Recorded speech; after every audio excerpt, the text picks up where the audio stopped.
Ang nagtulak sa akin talagang isara nung nasunugan ako. Kasi nasunugan ako ng 2023. Sa love life, sa ano. Yung pala yun. Testing, first episode, podcast, kuno. Year-end special, dito sa Minox Cyclery. Yung mga, rolling na yan. May kasama tayong mga motovlogger. Na pala, nagulat ako, bigla na lang nagpa-podcast ako. Gutom na ako eh. Di mamaya, pagkatapos, saan tayo kakain? Motovlogger. James Reid po. May pala eh. O, pakilala kayo. Baka di pa kayo kilala eh. My name is Jer Victor. You can call me Jer Victor from Facebook, Jer Victor, and YouTube, Jer Victor, Instagram, Jer Victor, and then TikTok, Jer Victor. Yung isa pa, yung ano mo, yung tech mo, teki mo. Jer Victor. Jer Victor na pala. ikaw naman. Hello po. Magandang umaga po. Ako po si John Uy. Nakatira po ako sa Cavite, Imus po. Nananawagan po ako sa aking magulang. Sagit ka pamilya bro. Ako po basta po, yun na po, kilala niyo na po yun. Ayan po. Sino ka? Diyan no ito, Padjak ni Juan sa di nakakakilala. Carlo po, more AKA pala, The Psychologist. The man behind The Psychologist. Na dating owner ng Skylarks Bike Shop kaso nagsara na. Kaya The Psychologist na lang. Anong mga latest upload sa YouTube? Ano yung There YouTube? go. Ito yung parang despedida party sa YouTube. Mga magkikwit na sa YouTube. I think yung latest ko nag-start ako mag-podcast kaso natigil after more than a month dahil ang hirap i-maintain kasi nga may mga ginagawa ka. Tapos ang ginagawa ko, nire-repurpose ko yung mga parts ng podcast into smaller videos. I think yun yung mga huling in-upload ko na video sa YouTube. Pero sir, compared dun sa mga usual na content style na ginagawa natin, ano yung nakita niyo pagkakaiba dun sa bagong style, ng bagong approach ng content? Mas madali in a way kasi in terms of editing, di ba? Hindi na kailangan ng maraming putol. But at the same time, mas parang mas informative kumpara sa mga dating ginagawa natin na mga bike check, mga bike shop visit, parang gano'n. Yun daw kasi ang trend ngayon more on podcasting. Kaya kung mapapansin nyo, ang daming nagpa-podcast ngayon, di ba? So, madali kasi hindi ka na mag-i-edit masyado. Tapos, mahaba na format, di mo kailangan 10 minutes lang, parang gano'n. 1 hour, kayang-kaya pa yun. Tapos yun nga, less editing. Yun. Tapos, well-received. Well-received pa, parang ang maganda. Nagugulat ka ako sa parang dati pag video ko na ginawang ganito, masaya ka na pag gumabot ng ganyan. Ito parang wow, tuloy-tuloy. Lalo kung medyo controversial na na mga issue kunwari. Nagugulat ako siguro, yun nga, the algorithm picks it up Meron ba silang aabangan na next na podcast episode niyo? Gusto ko lang ituloy yung sa podcast. Yun nga ang problema talaga dahil alam niyo naman, empleyado tayo. Walang masyadong oras na bakante. Kasi kahit minsan weekend, may gig. Wala nang oras para mag-podcast. Pero pag may time, podcast tayo. Ang maganda lang yung ngayon, parang hindi ka na kasi nape-pressure na parang dati. Alam yan ng mga content creator, di ba, na pag nag-upload ka ng video, ang pressure sa'yo kung magkakaroon ba ng views or hindi. Ngayon sa akin, parang tapusin ako dun sa point na di ko naman hanap buhay yan Basta yung gusto kong gawin, yung creative na part, yung creative na output mo, whether may manood nito or konti lang, okay lang sa akin. Kasi nagawa ko yung gusto. Parang nandun ako ngayon sa stage na yun. Ikaw, John, nag-upload ka pa? Nag-upload ka pa ba? Nag-upload ako, pero hindi na ako masyadong nagpo-focus sa more on mga shorts video ako. Kasi mas maraming, nakikita ko sa algorithm, mas maraming nanonood ng mga short videos compare mo sa long. So, depende lang siguro sa content. And also yun, mas marami akong mga short videos na upload. Siyempre, yun din, katulad na sinabi ni Sir Carlo, meron din kaming trabaho talaga, yung pinaka-primary na work talaga. Ito naman kasi parang secondary lang, parang libang-libang lang. Kaya parang kami, kahit sabi mong hindi masyadong mataas yung views, parang wala lang din. Kasi meron kami talagang priority talaga na work talaga na nakafocus. So yun lang, parang libang-libang lang talaga. Hindi ka ba nakakapag-shoot sa trabaho? Lalo na ngayon. Lalo na ngayon, di ako pag-shoot. Kasi lalo na ngayon, yung branding, may hawak na ako ng mga brand. So, iba na yung compare before. Yung nasa marketing ako, medyo mas mulog yun kasi online lang yun. Ngayon kasi talagang events, pupunta ako kung saan lugar. Kaya talagang di ako masyadong nakakapag-upload ngayon. Pero yun nga, ginagawa ko, mga shorts na nga lang yung ko. na wala na masyadong edit, nahanap lang ako ng mga magagandang content. Kunyari may mga part lang na clip na doon.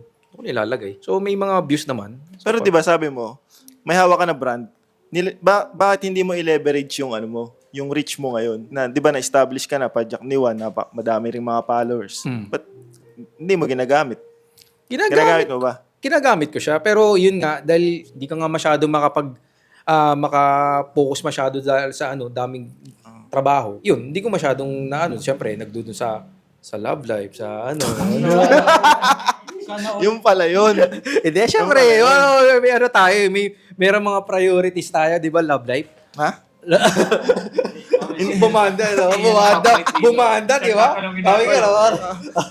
So, di ba? Yun ang ganda, Hindi. Tanong ka ng tanong, ha? Kala mo, ha? Bumanda. Magtatanong sa'yo ngayon. Ako naman mag-edit niyan eh. Ngayon, iyan. Ikaw, Jer. Ako, mahuli upload ko, mga 2 months ago. Nung Tagal na. 2 months ago, ultra gravel pa. Pero may isa ako naka-pending, hindi ko lang maharap ngayon kasi ang daming ginagawa, ang daming ganap. Bukod sa work, mga weekend na work, tapos more work. Yun.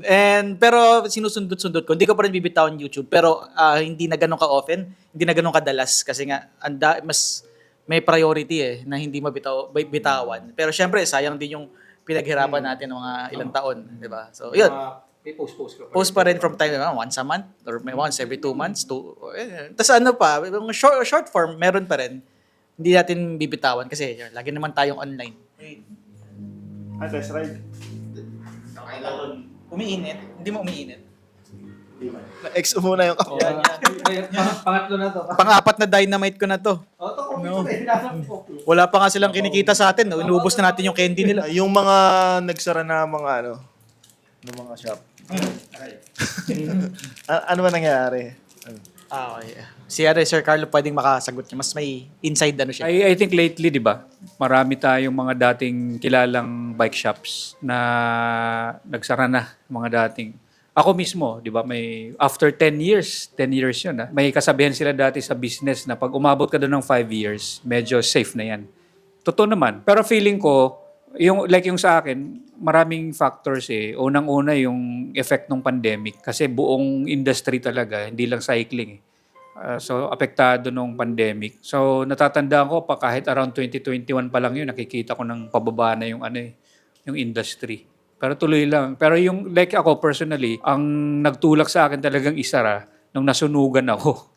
Kasi nasunugan ako ng 2023, 90% ng inventory mo sunog na Kumbaga, wala ka nang maibebenta. Tapos, yun nga, nung nilipat ko siya, very challenging yung para magpakilala ka ulit dun sa area. Kahit sabihin mo pang kilala ka na, parang nahirapan na ako dun The fact na mahina na yung sales, may mini-maintain kang mga overhead expenses, di ba? Pwesto, utilities, tao. Nung tinitingnan ko na hindi na talaga nagbe-break even man lang, sabi ko, I think it's time to close na. Mahirap mang gawin. Isa sa pinakamahirap na desisyon kong ginawa yun kasi tulad nung kay Ian na pangarap ko yun na magkaroon ng bike shop. Tapos di ba natupad yung pangarap mo pero kailangan mong isara. Pero yung nasa isip ko lang, temporary lang to. Pag umokay na ulit, di sabak ulit, di ba? Mahirap kasi ipilit kahit lugi ka na. Kumbaga hindi wise business na decision yun. Kung lugi ka na, pinipilit mo pa rin. So yun. Although, ang nakikita ko ngayon, di ba ang daming mga nagsasara na rin, I would assume na kapareho ng experience ko sa industry na mabagal yung sales ngayon. Lately nga, di ba, nakita natin na yung GT mismo, sa major US brand, magsasara na rin sila, di ba? It's a global problem yung industry. Tapos ngayon, yung mga suppliers natin, ang reality ngayon, sila na yung kalaban mo kasi dahil hindi na rin na ma-push sa kanilang mga dealers, sila na kailangan magbenta ng retail. So from wholesaler, naging retailer sila. Di ba? Yung iba nga, online na sila. Wala nang pinagkaiba sa yung dati nilang sinusupplyan, like kami, sila supplier. Ngayon, pare-pareho na lang kayo retailer, nagbebenta. Tapos nagsisell pa sila na pwede nilang ibagsak pa ng mas mababa kaysa sa inyo, di ba? Ako, sa akin, indicator yun na may problema talaga yung industry na I think effect ng pandemic, effect sa economy, inflation, kaya nagsasanga-sanga. So, yun ang nagtulak palagay ko sa karamihan na na mga bike shops kaya nagsara. Ako naman, ang tingin ko doon, nagsara pansamantala hanggang di maganda yung industry. Pag okay na, sigurado magbabalikan yan. Sa ride, nakakapag-ride pa ba kayo? Okay. Nakapag-bike naman. Motorbike nga lang. Nakapag-bike pa rin, pero hindi na ganun kadalas. Kasi naging sobrang busy. Weekends, napag-bike. Tapos, ang nangyari sa akin, pag weekdays, gusto kong magkaroon ng parang time for fitness. Tumatakbo na lang ako after ng work. Yun na lang talaga kasi mas mabilis matapos. Sa bike, kailangan natin, magkakape ka pa, ang dami nangyayari. Kulang ang 2 oras sa pagbibisikleta pag lalabas. So, yun nga, kagaya nung mga nangyayari ngayon, dami nating ginagawa. Parang si Ian, sobrang busy mo rin dahil sa shop, di ba? Sundot-sundot na lang tayo sa pagbabike. Ayun, ganun din. So, ganun din. Parang pitik-pitik na lang din ng bike. Parang hindi na masyado dahil sobrang, ang daming ang trabaho na inaasikaso. At, Pero may bubuuin kang bike na bago. ha? Diba? Alam na ba niya na yan? Alam niya. Alam naman niya lahat eh. Oh, may binubuo. Pero coming soon yun. Pero abangan mo yun Alam mo yun. Abangan mo kay Andy Ahon. May binubuong bike yan. Yun. Pero basta hintayin natin kasi kulang pa ako ng mga pyesa. Siyempre, hindi naman ganun kadaling maghanap ng mga pyesa na ilalagay natin. So, binubuo ko pa unti-unti. yung fitness journey natin.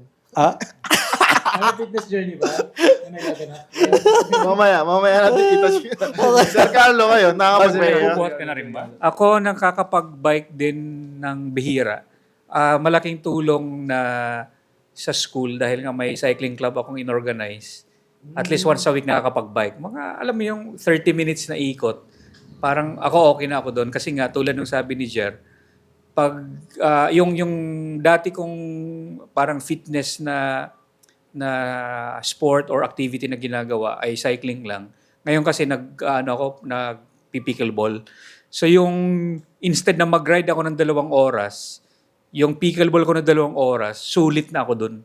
Tapos alam mo yung sa bahay lang, kasi sa village lang namin eh. Di mo na kailangan tulad pag nagbabike, di ba lalayo ka, tapos parang pabalik ulit, parang iniisip mo lang pabalik, naku, aahon pa ako sa ganito. Yun, nandun, pagkabihis ko, punta ka sa court, laro na. After mo maglaro, lalakad ka lang pauwi. Yung ganong parang sobrang convenient kaysa sa nagbabike. Although, hindi pa rin tigil siyempre yung pagbabike. Pero hindi na siya tulad nung dati na yun lang yung option. Pag weekend talaga magbabike ako, kasi yun lang yung option ko para mag-exercise. Ngayon may iba ng option. At palagay ko, yun din ang nangyari sa iba na lalo after pandemic, busy na, hindi makapag-bike, nakakita ng ibang interest. Diba? Like, for example, si Jer running. Yung running ngayon, boom sa Pilipinas. Ilan, sa palagay natin, diba, ilan yung dati nagbabike na tumatakbo na lang ngayon, hindi na nagbabike. So yun, nakakita rin ng ibang pagkakaabalahan aside from cycling. I-add ko rin, kasi nung unang pasok ko nun sa bagong work, bike to work talaga. Kaya lang, napansin ko, yung volume ng sasakyan, ang hirap ng sumingit, ang hirap ng mag-ride ng dire-diretso plus pollution, yung rutang yun, sobrang lala ng traffic. So, naging factor din na hindi mo maisingit kahit sa commute yung pagbibisikleta. So, yun. Nagmotor na lang ako. Naging part ng Nabibisit ka din sa mga nakamotor na nakaharang sa bike lane. Kaya ikaw na motor ka na lang. O hindi. Siklista ka naman, okay lang yun. Oo. Yun yung masakla. Oo nga. Siklista rin ako eh. Di lang nakabike ngayon, pero siklista pala ako. Di wag. Actually, yun nga eh. Meron akong feeling ng pangongonsensya na pag ako nakabike, tas nasa bike lane, naiinis ako sa mga nakamotor. So pag nakamotor ako, ang hirap ding gawin yun. Kasi may feeling of guilt na, sige, paubahin natin sa mga siklista. Ganoon na lang. Pwede naman kasing mag-weave or mag-overtake sa ibang part ng kalsada. Pero minsan pag sobrang sikip talaga, yun lang talaga yung pwedeng daanan nila. Yung ano lang, yung tamang, yung ganun lang. Yung pang ano lang, pang passing lang. Wag lang babad. Nung kasi, nung pagkatapos ng bike demo, nagkaroon ng chance na magkasama-sama para mag-food trip. Di kasi sumama nun. Kasama namin Kasama si ba ako nun? Boss Dan. Oo. Yun. Oo, Si Dan, nakita niyo naman yung pagbabago sa itsura niya. Na parang pumayat talaga yung mukha niya. Di ba? Dan, bike lane. Bike lane. Di ba? Tapos shinare niya sa amin yung mga ginawa niya. Tapos binigyan kami ng mga tips. Tapos na-challenge kami ng fitness journey. Ako, si Jan, si Arapat, si Jim. Kaya may kaya yun ang may challenge na mababago talaga. Ano ba? Nasimulan mo na ba? Simula ko May nang day one matulog. ka na, Ako wala pa rin day Wala one eh. pa. Lagi na Hindi, nauusog. kasi yung kasabihan nga pagpasok ng New Year, di ba? Sa New Year na. New Year's resolution. Doon muna mag-start yung mga arang tipong Mga day 1, mga day 1. After day 3. Day 3. Wala naman. Tulog na naman. Hindi, syempre, kailangan natin yan, Si Arapat, di ba? Pero kailangan natin talagang ipilit natin yung sarili natin. Kasi kung hindi natin pipilit sarili natin na hanggang ganun pa na tayo, batugan pa rin, wala talagang wala mangyayari. So, gawa tayo ng paraan talaga para sa sarili natin. Yes. Ano yung fitness, ano nyo? Yung Para goal, plan. hindi physique eh. Parang strength Health is more sa Healthy. Oo. Ako, ang tip ko dyan, like ako, dahil nga may medical, may diabetes ako. So, kailangan kong mag-maintain talaga yung active lifestyle. So, dati nga pagbabike lang. Ngayon, nag-shift na ako aside from biking to pickleball nga. Almost every day nakakapaglaro ako. Ang isang tip ko dyan, kung gusto mong masustain yan, dapat embrace mo yung either sport or hobby na talaga mag-enjoy ka. Hindi yung parang papunta ka pa lang sa gym, parang iniisip mo na hirap ka, yung ganon. Yung hobby, physical activity na alam mo yung ina-anticipate mo kasi alam mo mag-enjoy ka. So like ngayon ako, nakita ko yun dun sa pickleball. Tapos marami dami kong bagong mga kaibigan, bagong community na naman kayo. Tapos pare-pareho ng mindset na laro, maging healthy. Yun yung magsusustain dun sa journey nga. mga vlog na hindi nyo na-upload. Ito na yung next, yung birthday ko, nag-spider route ako. Tapos, Ano yung spider route? ang spider route yung 8 ahon sa Antipolo. Actually, 9 na ngayon.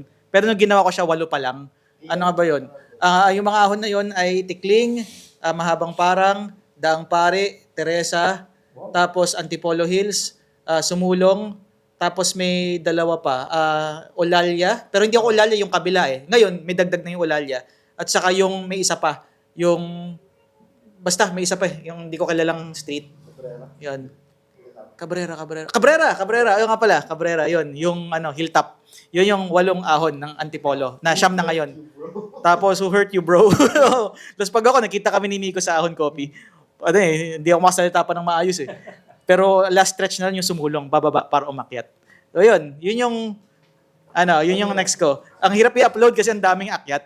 Ang dami. So parang isi-series mo siya. Hindi series eh. Kumbaga yung paano mo siya hahatiin. Kasi syempre ang runtime ng ahon matagal eh sa video. So paano mo siya gagawin interesting at the same time hindi mabobore yung mga tao kasi puro hingal yung maririnig nila. Di gawin mo lang season 1, season 2, season 3. Bawat akyat na. Sayang. Episode 1. Kita ko pa naman yung Domsa Squad. Tumambay pa ako sa Domsa noon sa Mahabang Parang. Yung Domsa Squad na doon sina Benok.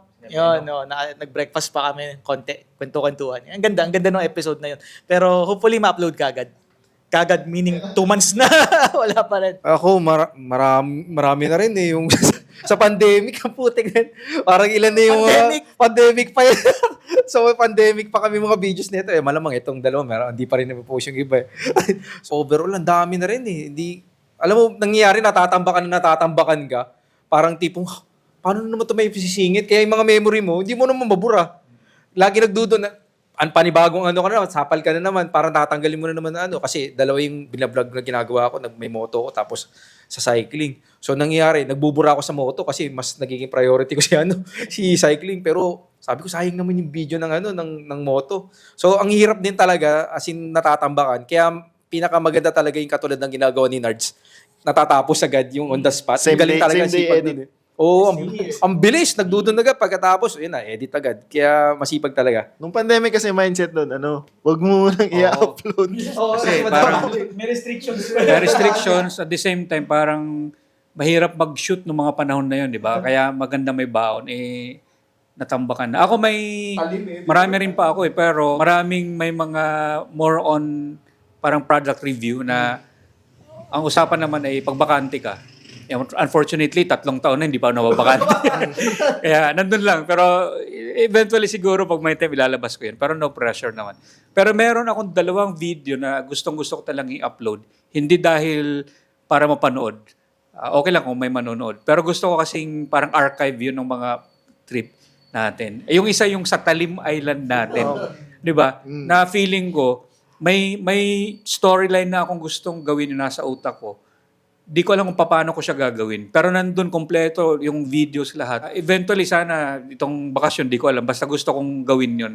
Kasi gusto kong nasa archive ko sa YouTube na once upon a time, pumunta ko sa lugar na yan. Di ba? Oo. Kinabuhan, upload ko na di ba? Upload. Tapos may pangalawa, ngayon ko lang naisip, nagbuo ako dati ng GT na Pilipinas, di ba? Na ano? Meron ako noon. Hindi ko na upload kaya natambakan nga. Pero ngayon, parang tribute to GT. Baanohin ko siya, gagawin ko siya na at least once upon a time din, nagkaroon ako ng GT na bike. So, yun ang dalawang parang priority ko na gagawin ko yung video na yan. Hahanapan ko ng oras. Ikaw naman, Ian. Nga tanongin namin. Oo nga, kaya mo yung last upload. Ano? Last Nag-upload ka pa rin madalas. Nag-upload Kahapon. ako. Hindi kasi, dito naman, ang pasok namin, 9. Uwi kami 5. Hindi naman 5 na aalis na. Minsan may ano pa. Halimbawa, may kailangan pang tapusin. E di makaka-uwi. Pag uwi, pagod na rin. Eh di, hindi na rin nabibigyan ng time na mag-edit. Ipapahinga Ganun na lang. Ipapahinga muna lang. May work ka Parang ngayon? ganun. May work pa rin May work ako. ka pa. Oo, di Gabi. ba? Yun yung iniisip-isip ko ngayon. Parang gusto ko nang bitawan yung work ko na panggabi. Kaso lang, hindi naman ako kayang buhayin na ito. Ngayon, sa ngayon. Kasi ngayon dito, ano kami, wala kaming sahod ngayon dito. Talagang, Nag-invest pa. Time and effort. Napanood ko nga yung isa sa mga huling upload mo na update dito. Natatawa ako kasi sabi ko, parang ganun ako dati. Ang mindset ko, pag may bike shop na ako na sarili, magagawa ko na lahat. Yung iba nun, parang nagawa ko nga, hindi naman na-sustain, di ba? Parang may, lalo ng pandemic, pinapakita ko. Isa sa mga videos ko yun na maraming nanood, isa sa video ko yun na marami ring nag-message sa akin kasi nakatulong daw sa gustong magtayo ng bike shop. Isa nga nun, si Ian Howe may message sa akin kasi napanood daw niya. Kasi magtatayo siya ng bike shop nun, di ba? Nakatulong daw sa kanya yun. Natatawa ko kay Ian kasi sabi niya, hindi pala daw, pwede pala yung ganun. Yung nandito ka, idea mo, kaya mong gawa ng video. Wala na kasi pag nasa shop ka, trabaho mo na lahat, di ba? Lalo kung wala kang tao, di ba? Lahat, marketing, sales, planning nung mga gagawin niyo dito, ultimong paglinis, pag-ayos, di ba kayo? Kaya natatawa ako, sabi mo, kala ko, pag nandito ka na sa shop, kaya mo nang gawin. Isip-isip ko, been there, been that. Hindi, pero maganda yung yung, like ako ngayon na wala ng bike shop, dream ko pa rin yun eventually na, yung parang ganito lang na nandito ka kasi hindi mo na kailangang maghanap buhay kaya. Kasi yung sa akin, di ba, talaga, business talaga yun. Gusto ko yung may bike shop ako, may parang cafe ako na part, yun ang eventually nung gusto kong mangyari, may cafe. Natatambay ako rito, yung mga customer, yung kaibigan, pupunta doon tumambay. Pwedeng dahil hindi sila bibili, pero kasi tatambay lang, magkakwentuhan. And then you build a community. And eventually, pwedeng dahil dyan, may bibili sa'yo, papagawa. Yun ang gusto ko na, siguro pag nag-retire ako, na may bike shop ako kasi hindi na lang dahil gusto kong kumita. Kasi hobby ko to, passion ko to, kaya tambay. Ako nakikita ko yung ngayon kay Ian eh. Pero totoo naman, di ba, it will not pay the bills, yung ibang ginagawa natin. Pero yun ang dream ko eventually na yung may ganito ka, tahimik, tambay, masaya ka na nandito, may kausap. Hindi na kagaya dati na weekend, may look forward ka na ride na with mga friends. Ganun. Parang it will help the bike shop sell. Kasi nga, negosyo yung mindset. At hindi naman masama yun, di ba? Kasi nga ganun. Kasi may kilala akong ganun eh. O may kilala akong ganun sa Taytay. Na hobby lang niya. Although siya may-ari ng building, so wala siyang problema sa renta. Pero tagal na yung kanyang bike shop nandun. Wala siyang pakialam kung kumikita or hindi. Basta may bike shop siya. Yung ganun, di ba? Ngayon ganun pa kami kasi parang kakaisang buwan pa lang eh. Kakaisang buwan pa lang nito nung na gano'n. So, hindi pa masyadong Yung overhead, hindi naman ganun pa kalaki. Hindi pa namin alam. Kasi may pumapasok naman. Ang nakakatawa lang, may nag-message na gustong mamasukan dito, pa part-time. Inisip ko, wala kami mismo ni Jim, wala kaming pasahod sa sarili namin ngayon. Paano pa kami papasahod na ibang tao? Ang isipin mo na lang na mindset, di ba? Parang yung mga alam mo yung mga history ng mga startup companies sa US, di ba? Yung mga garage companies na nagsimula nga sa garahe. Ganun sila nagsimula eh. Wala silang mga sahod eh. Talagang sarili mo yan, sariling sikap mo. Pero eventually, basta magtuloy-tuloy, dun ka na aani. Kumbaga ngayon, you have to plant the seeds first. and then harvest later. Hindi pwedeng harvest ka kaagad eh. Hindi ka pa nagtatanim. So, yun na lang dapat ang gawing mindset. Hindi na kagaya dati na Sunday, saan tayo magra-ride? Kasama ako. Wala na. Ngayon, nandito lang eh. Naka-stack ka na dito eh. Sunday, Boston. Monday to Sunday? Pwede nga na rin eh. Nung una kami, balak namin, Tuesday kami magsasara. Kasi yung ibang shop kasi dito, Monday sila nagsasara. So, bubukas kami ng Monday para may pupuntahan yung iba. Sabi sa amin, gawin na lang namin, magsalitan na lang kami ni Jim na kung halimbawa, may yung isa sa amin, kailangan ng time off, edi yung isa na lang yung papasok, parang ganun na lang gagawin namin. Hindi na kami mag-ano na isang araw na sarado sa ngayon. Pero challenge yun yung kasi si Jimmy nagbi-mekaniko. Para pag sobrang technical nung kailangan, tas wala siya. Yun. Pag ganun, sinasabi namin sa customer, wala po kasi si Jim eh. Kung pwede, iwan na lang. Tapos pag dumating si Jim, ganun. Pero, mostly, basta kaya kong gawin, ako na yung humahandle. Tapos, Tono, mga ganyan. mga ganun. Mga basic kabit, mga install, mga ganun. Tapos, pag merong, like yung kahapon, pinagtulungan namin ni Jim yung pagbuo dun sa isang bike. Kung ano yung kailangan kong gawin. Parang na kami, in sync na kami dalawa. Na, ito yung ginagawa ni Jim, tapos ito yung ginagawa ko. Tapos, yun, mas napapabilis. Pagka ganun. So ngayon sa na service ang Yun yung tingin ko takbo na ng pinaka negosyo. nagpapaano dito eh. Nagdadala ng tao ngayon. Yung service kasi nakilala si Jim, nakikita sa Facebook, magaling gumawa to, maraming alam. Dito ko dadalhin. Pero ang nagiging challenge naman namin dun, pagka halimbawa may kailangan na pyesa, wala kami. Hindi namin ma-provide. So, pero ginagawa na namin din ng paraan. Meron naman na kaming mga contact din na pwedeng tawagan, meron ba kayong ganito? Palalamove natin dito. Meron na rin, ganun na rin ginagawa natin. Actually, yun ang pinaka talaga eh. Number one, iano mo sa service talaga. Mas namuto ka. Kasi number one, yung mga bike yung mga bumabalik talaga, dun tumitingin ng mga pyesa pwedeng palitan. Para katulad sa dance, mas mga parts ng like sa Fox, sa mga parts ng iba pang mga brands nagdoon. Kaya talagang mas nagiging siya, yung pinakapuntahan talaga. Kung ani mo parang nagiging secondary yung pinaka yung display doon ng mga yung setup ng uy, ay meron pala kayo nito. Meron pala kayo ganyan. May shoot pala kayo, may hyperize pala kayo, mga ganun. Ito pala yung trick. Parang ganun nangyari. Di offer na lang ng mekaniko, ito sir, bagay po sa inyo. Ito pwede natin ganyan. So, yung mga ganung bagay. So, mas maganda mas mapalakas mo nga talaga yung service. Ako, dagdag siguro yung base sa experience ko, yung you have to identify your niche market. Hindi ka kasi pwedeng shotgun na kahit sino lang. Nung nagsisimula ako nun, ganun eh. Although hindi naman siya shotgun, parang 30% ng items ko, mid to high end. Tapos yung 70%, yung entry level to mid. Depende rin sa location mo, di ba? Doon sa location ko, eventually na-realize ko, hindi siya pang high-end. Kasi malapit lang ako sa Ortigas, malapit sa Makati, malapit sa Quiapo kung gusto nila. So hindi. Ang mas nakita ko doon, yung mga basic na repairs. Pangalawa, siguro swerte ako na naabutan ko na nagsisimula nung nag-open ako, yung sikat lang dati na brand noon, kaso mahal Giant sa bike. Tapos dumating yung after that, may isa pang brand na hindi before Trings pa. May isang brand noon na 15K ang niya. Yun yung presyohan dati. Nung pumasok ka sa market sina Trings, sina Foxter, itong iba, nagsimula SGM. Yun yung from dating 15K, naging naibaba sa 7,000. Nakita mo pareho lang yung quality. I think yun yung nag-revolutionize dati sa Philippine cycling na industry nung entry nung mura pero quality naman, like Trings. Tapos ako in my experience, nang pumasok yung Trings, nasabayan ko na bago din ako. Nagsabay kaming para nag-grow kasi na-identify ko na ito yung market ko. Hindi ko kailangang mag-imbak ng mag-stock ng mga high-end kasi hindi sila yung target market ko. So nung na-realize ko na ito yung target market ko, yun na yun. Tutok na ako doon. Lahat ng binibili ko, para doon lang sa target market ko. Pag may pumunta doon, naghahanap ng fax, ay sorry po, wala po kaming ganyan. So parang ganun. So parang ang naging Foxter po meron. So parang ang naging mindset ko, ang vision ko noon, pag bago lang na siklista naghahanap ng budget bike or pyesa, ang iisipin niya sa Skylark ako pupunta. Parang yun ang naging ko. Ganun ang binil ko yung business ko sa ganun. Tapos yung dito, kahit sabihin nung malayo, ako naniniwala ako kasi doon sa kasabihan na, yun nga, di ba? Field of dreams. Build it, they will come. Tayo mo yung negosyo mo, pupunta yan. Pero yun nga, doon papasok yung marketing.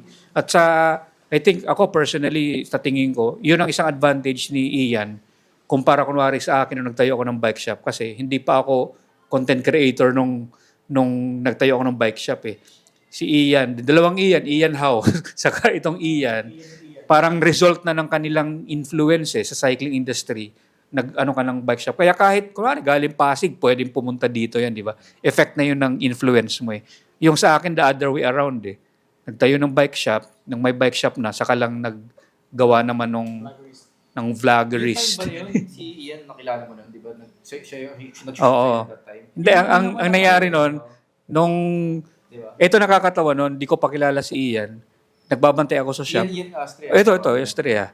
Lagi yung sir, saan po ba dito yung ganun? Nakita ko kasi kay Anli Ahon. Sabi ko, sino itong Anli Ahon? So, ginawa ko, tingin ako sa Facebook, YouTube, Anli Ahon. Tapos nang pinanood ko yung unang video, natatandaan ko yun, yung subscriber ni Ian nun, parang wala pang 20,000, nag-subscribe ako. Tapos, nagbi-binge watching talaga ako noon. Kasi sabi ko maganda yung mga content, sobrang basic eh, para sa baguhan. Kahit ako, natututo ako, ganun. So, napanood ko. Parang sa lugar to. Tapos ito, pero ang na-notice ko noon kay Ian, yung mga content niya, hindi niya sarili. Either picture lang nung di ba, na galing sa Facebook, ganun. Wala siyang access dun sa mga bike shop.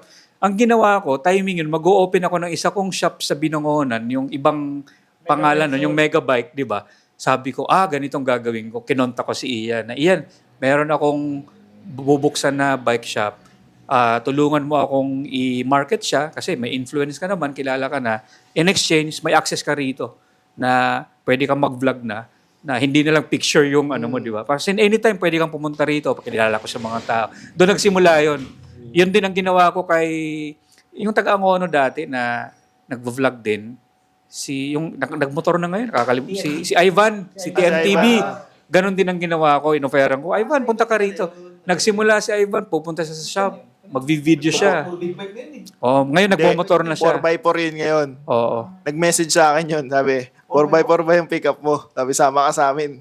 Talaga? Astig. Puro matatanda Si ka namin. TMTV. Binago na niya yung Ivan page niya Samar. Ayun. Oo. Train yun, di ba? Train. Yung All ginawa terrain. ni Sir Carlo na yun, yun yung parang laking pasasalamat ko kay Sir Carlo. Parang yun yung naging entry ko talaga sa bike industry. Sir Carlo nag-introduce sa lahat. Tapos simula na, lumawak na yung yung network ko. Sama-sama ko si Ian muna. Lagi ako Pakilala ko sinasama ni Sir pakilala Carlo. ko sa mga kaibigan. Yun, kina Bro Carlo, Clemente. Oo, papunta doon. Sir Carlo din. Tapos yun na, lumaki na yung LJ, network. Kay Glorious. Tapos sa mga vlog. Si Sir Carlo. Yung una ko napanood sa inyo, si Ian muna eh. Hindi ko makakalimutan doon yung bahay nyo.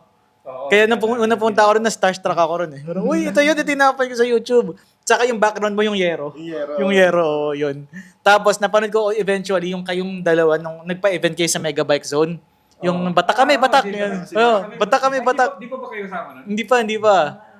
Yun, doon na, okay to may community. Tapos sakto nung, Phil Bike Expo, nakita kami ni Ian. Tapos Field bike yun? sa tapat nung World Trade Center. World Trade. Akalain mo CCP. Di ba? Yun yung history nun eh. Nung nagba-vlog ako doon, tinali ko mag-vlog ng bike. Pangalawang beses kasi bike demo yung una 2018. Tapos sakto nasa Hindi pa likuran kami ko. nagtatagpo ni Jer nung bike demo. Oo. Pero andun din ako nung bike demo na yun. Oo. Syempre di ba yung Kilala mo na si Jan that time na nakikita mo na doon sa mga content. siguro nagko-comment ako nun eh. Nung dun sa Phil Bike Expo, dun sa World Trade Center, sabi ko, si Jer nga ba yan? Si Jer nga. Ganun yung yung tinatanong ko din. Tapos yun, paglingon ko sa likod, nandun sila ni Ibes, yung kapatid niya. Ang galing, basta! Sa pira-pira. Documented yun. Actually, karamihan ng mga vloggers na nakakasama ko, documented sa YouTube kung paano first time nag-meet. Kayo yung sa Rurok, kayo ni Mark Moore. Mark Moore, Mark. kasama kami nun. Yung si Sir Carlo yung sa yung sa invite sa Ingating Padjak. sa Ganting Padjak. Kasama si Jay Sa Jay Katigbak. Yung naman, yung kay Jay Katigbak sa Heroes Trail. Yung nag-interview ko siya. Yun. Sa Heroes Trail lang? Sa Heroes kami nag-meet una. Ano yun, may race? Wala. Wala, nag-ride lang kami. Hindi yung Rurok na... Hindi. Kasi, kilala na yun eh. Before pa nun, nag-usap kami. Yun na yun, yung interview video ko sa kanya, yung first time namin nag-meet. Napanood ko yung nag-meet kayo ni Ian. Sa Tapos, Phil Bike doon Expo. ako actually nagkaroon ng idea. Sabi ko, ano kaya makipag-collab ako sa mga to? Siyempre, mas nauna na kayo nun. Nahihiya ako kasi parang Paano ko kaya approach ang mga to? Timing nga na magkihigan. Supladong vlogger kasi. Hindi kasi, di ba, nauna yun. Parang nahihiya ako mag-approach. Nagsisimula pa lang ako. Tapos, yun nga, nagkaroon ng higanting padyak ako. Parang second ba yun? Third, higanting padyak.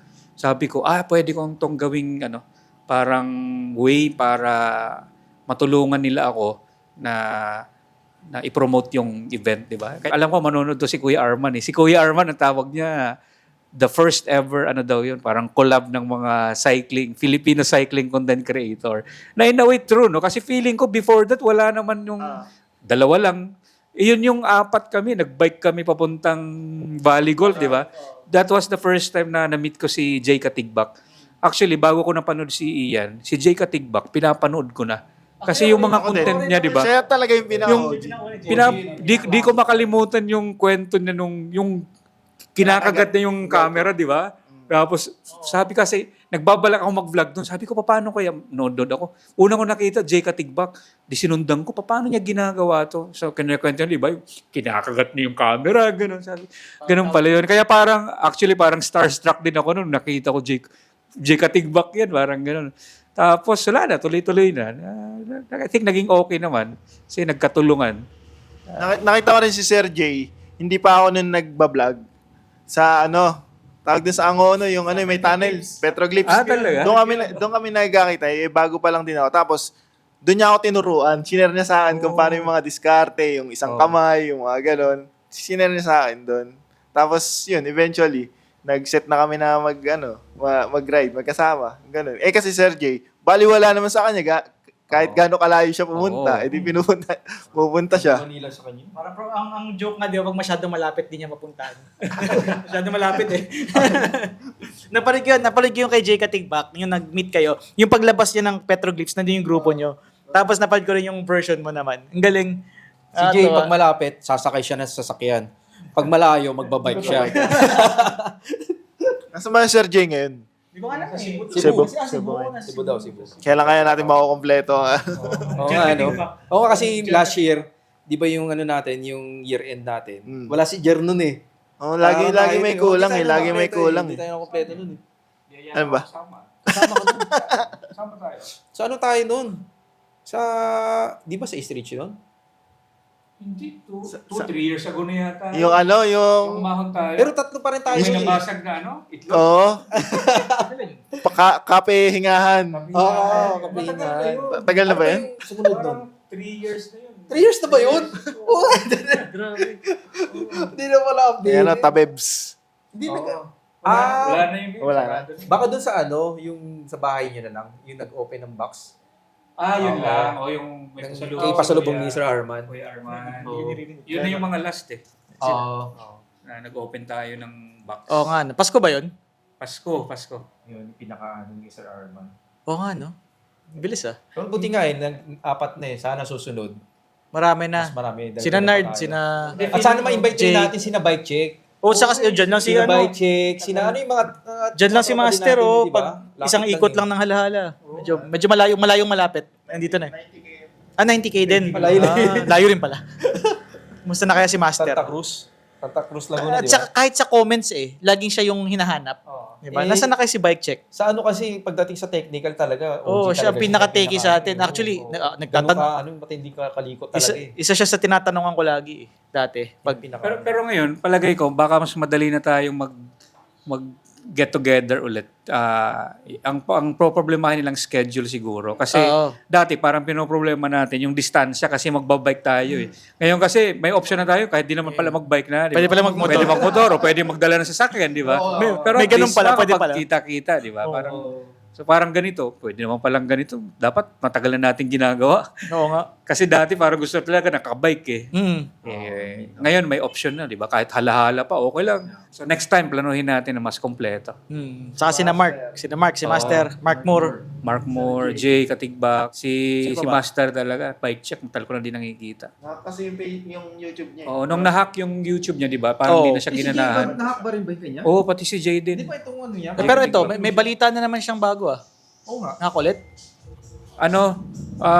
Sabi ko nga sa kanya, baka may malware yung computer niya. Oo Kasi nga eh. parang Nahahack na naman siya. Lagi, parang kahit Sabi ko, gano'ng kaingat mo. Sabi nga niya, reformat na daw niya yung computer niya. Tsaka, baka may malware yun or ano eh. Ano man. Ayun. So yun yung history, konting history kung paano nag-meet lahat. Ang galing. Tapos yun na, nagsunod-sunod yung ibang mga content creators na naging kaibigan din. Yan. Ang pinakalas kaya si Benok eh. Nakita ko sa sa Mahabang Parang. Tsaka aminin natin, di ba? Gagaling na talaga nilang gumawa ng content. Oo. Parang sa atin dati, basic lang eh. Sila, pati daming, editing-wise, kaganapan. parang wow. Oo. Syempre, yung mga taga Laguna rin, sina Bumble Bike, sina Kuya Popo, yan, naging tropa rin. Galing. Sina Coach A. Galing. Parang ibang ano na sila, ibang generation na. Oo.